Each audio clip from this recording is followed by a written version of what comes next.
Selamat datang di YouTube Muhammad Rizky. Selamat tahun baru di 2025. Semoga tahun ini dan kedepannya akan lebih baik lagi di tahun-tahun kemarin ya. Amin. Semoga yang nonton video ini dalam keadaan sehat dan yang sakit disembuhkan dari penyakitnya. Amin ya rabbal alamin.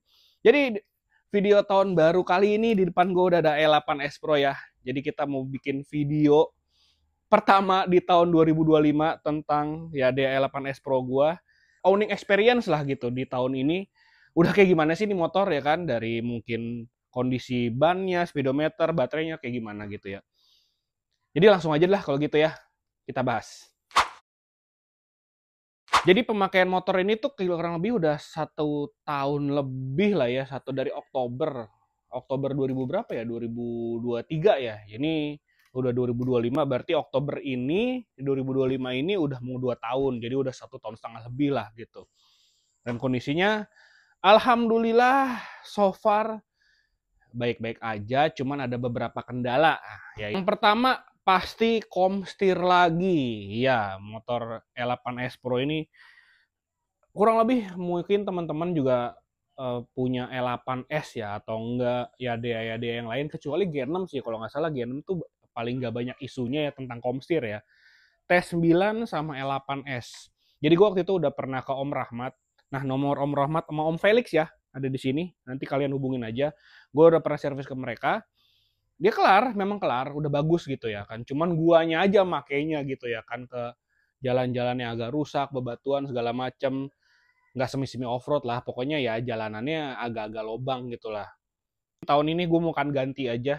Jadi spare partnya di Om Rahmat dan Om Felix udah ada lah, mereka tuh punya gitu. Jadi kalau kalian pengen spare partnya komsir dari E8S Pro yang kayak gue punya ini, nomornya di sini, coba kalian nanti kontak aja ke mereka. Gue juga nanti insya Allah tahun ini gue pengen coba kontak ke mereka. Nah, untuk kilometernya udah sampai berapa ya, gue cek dulu. Kilometernya tuh kondisinya di 11.292. Speedometernya masih baik-baik aja, masih belum ada yang cacat-catat, hilang-hilang digitalnya itulah, masih aman. Terus di bawahnya emang gue udah pakai voltmeter ya, dari dulu juga udah pakai, karena ini akurat dari baterainya sendiri ya, jadi gue nggak pernah melihat lagi karakter si indikator baterainya, jadi gue ngeliatnya langsung dari voltmeternya gitu. Jadi switchnya ini sen ya, switch stand-nya ini jadi agak nggak bisa jadi lemes gitu lah. Ya jadi oblak gitu kan.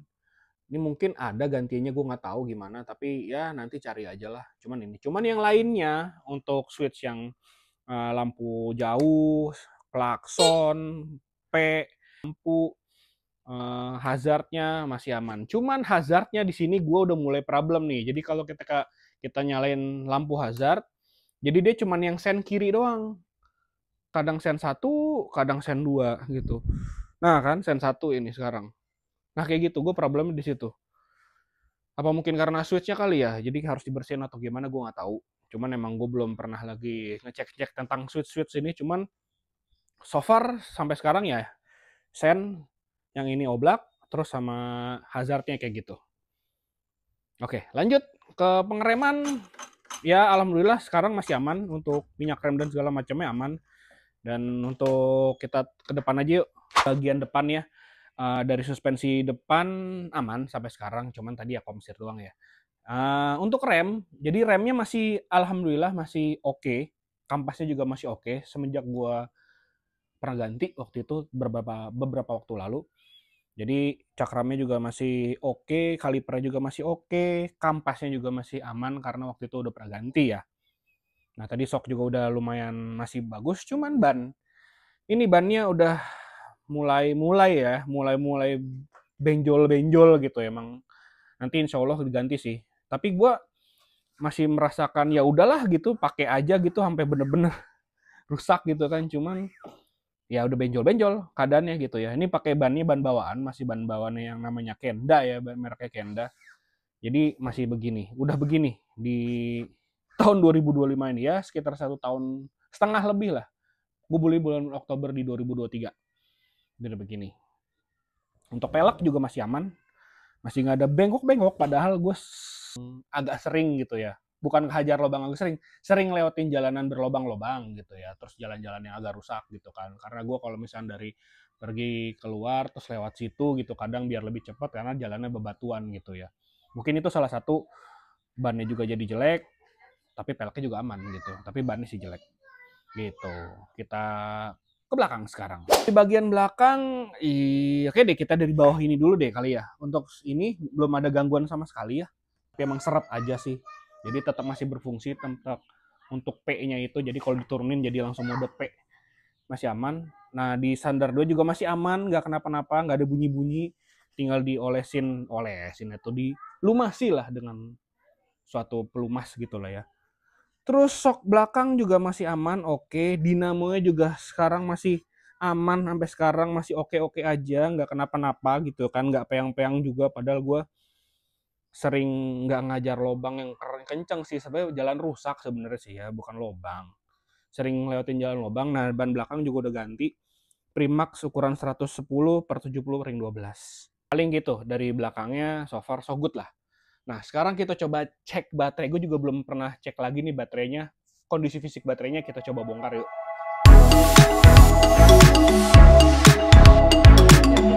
Sekarang kita coba buka di baterai. Tarik lagi. Iya, biar teman-teman ngeliat juga tahu dalamannya. Wow. Alhamdulillah sih ya, masih nggak bengkok-bengkok, tapi emang kotor tuh ya kan. Nggak bengkok-bengkok, nggak gembung lah, nggak penyok-penyok baterainya. Sekarang kita coba buka yang belakang. Buka juga belum pernah lihat lagi.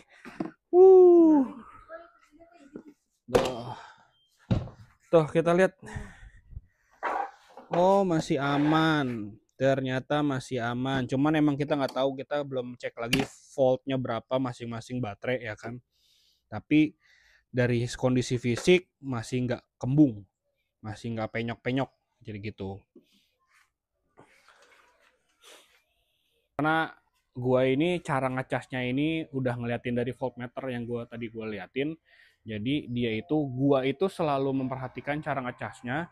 Jadi berhenti kalau gua ya pribadi 7,5 cabut.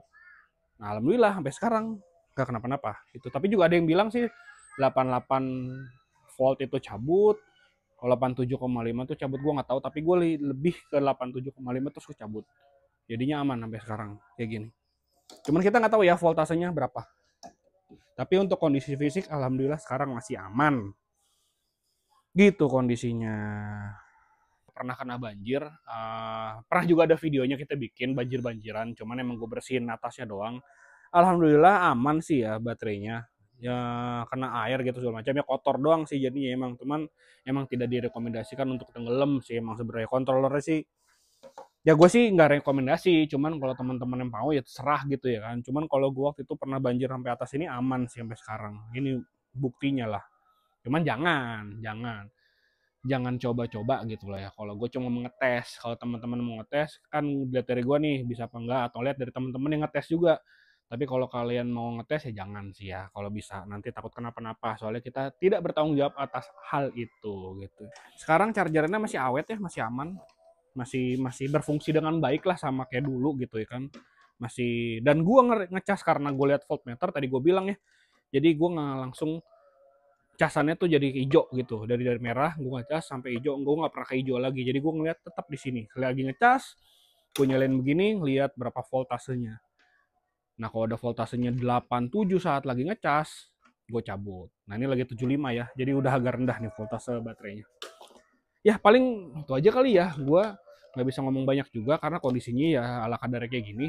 Yang gitu aja, gue juga bingung apa aja yang mau jelasin, ya sekedar kayak gitu aja. Kunci masih bagus, alhamdulillah kondisinya overall masih oke. Paling minus-minusnya tadi ya home steer, ininya switch sendnya oblak, terus lampu hazardnya cuma nyala satu, kadang jadi dua gitu ya. Untuk perlampuan, kelistrikan, alhamdulillah sampai sekarang masih aman. Ya kayak ada ala kadar kayak motor biasa sih ya, jadi kayak motor bensin biasa. Cuman listrik, dan pengeluaran biaya gua nggak sebanyak motor bensin gitu ya kan, nggak ganti oli, nggak servis gitu ya. Cuman ya pergantian yang cacat aja sih sebenarnya ya kan. Ya mungkin gitu aja. Teman-teman yang punya E8S coba komentar di bawah, yang punya T9 atau ya dia yang lainnya lah gitu lah, coba komentar di bawah. penyakit kalian apa aja sih yang udah setahun ini gitu ya kan. Sampai tahun 2025 ini adakah problem-problem tertentu yang kalian alami gitu lah. Terima kasih telah menonton dan jangan lupa like, share video ini dan juga subscribe channelnya. Bye-bye.